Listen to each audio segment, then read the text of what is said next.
జరుగుతుంది. ఈ కిరీట ధారణ చేసేటప్పుడు కంచి పరమాత్ముల వారు విశేషంగా ఒక శ్లోకం చెప్పినాడు. ఆ శ్లోకం మీతో ఇప్పుడు పలికిస్తారు.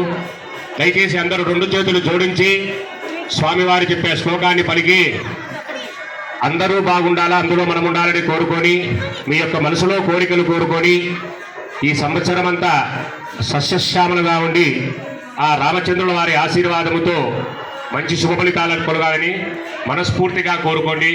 సెల్లులు పక్కన పెట్టి మనస్ఫూర్తిగా